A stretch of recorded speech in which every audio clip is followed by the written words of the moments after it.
Gracias, presidente. Buenos días con todos y todas, colegas asambleístas.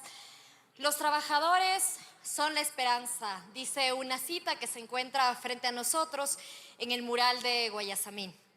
Y antes de entrar en la discusión del proyecto de ley en cuestión, quisiera resaltar la importancia de que el día de hoy estemos debatiendo sobre la ampliación de derechos de las y los trabajadores, sobre todo en un contexto de crisis económica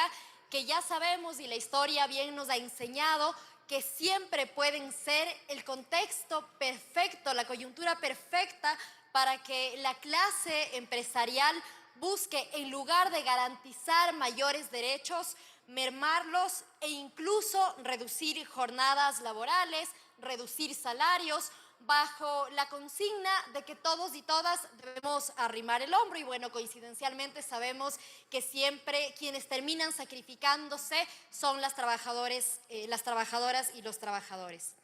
Lo vimos en el gobierno de Lenín Moreno con la mal llamada ley humanitaria que nos dejó como saldo en tan solo 2 años de vigencia de esta ley más de 1 millón de personas que habían sido despedidas acogiéndose a esta ley. También lo vimos en el gobierno de Guillermo Lasso y lastimosamente lo empezamos a ver también en el gobierno de Daniel Noboa con la pregunta de la consulta popular que habla sobre la reducción de horas, o más bien sobre el trabajo por horas. Nos sorprende, colegas asambleístas, lastimosamente no nos sorprende la posición del presidente Daniel Noboa, un empresario de este país, y es que precisamente el día de ayer en una entrevista, cuando una periodista le preguntaba sobre cómo los trabajadores y las trabajadoras podrían asumir el pago del aumento del 15% del IVA, literalmente el presidente Noboa respondió lo siguiente: los invito a trabajar igual de duro que estamos trabajando nosotros en el gobierno, la misma cantidad de horas, y estoy seguro que se van a comprar varios platos de comida. Van a tener entrada, plato fuerte y postre. Presidente Noboa, cuánta indolencia y desconocimiento sobre la realidad de las familias trabajadoras en nuestro país. Claramente el presidente no se ha enterado que en este país, el Ecuador que él gobierna, 2.5 millones de personas comen tan solo una vez al día. Y no precisamente entrada, plato fuerte y postre, presidente Noboa. Más de 4 millones de personas trabajan en la informalidad y por más que se esfuercen, no logran ni siquiera ganar un sueldo básico. Tampoco se ha enterado que 27 de cada 100 ecuatorianos viven con menos de $3 al día. Presidente Noboa, esta es la realidad de la gente que ha trabajado y se ha esforzado más que usted y toda su familia junta en lo largo de su vida, y aún así les tomará al menos 9 generaciones salir de la pobreza.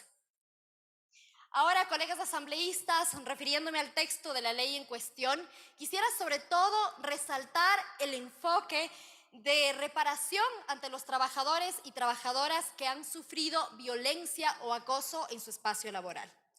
Por ejemplo, el artículo 7 de la reforma, que establece que en los casos de violencia y de acoso laboral, comprobados, el inspector de trabajo deberá emitir sanciones pecuniarias en contra del empleador, de disponer también de manera conjunta medidas de reparación y de apoyo a que los organismos especializados del sector público y privado puedan efectivamente realizar procesos de reparación. Esto es algo que no estaba incluido en nuestra legislación y que es importante porque no solamente se trata de sancionar y de prevenir, sino sobre todo si un daño ya se realizó, el Estado y el sector privado tendrán que reparar. El numeral 11 también es otro artículo que llama la atención y que es importante felicitar el trabajo de la comisión, que habla sobre en la evaluación de riesgos de los lugares de trabajo, el inspector deberá prestar atención principalmente a los riesgos que deriven de discriminación, abuso de relaciones de poder y normas de género culturales y sociales que fomenten la violencia y el acoso.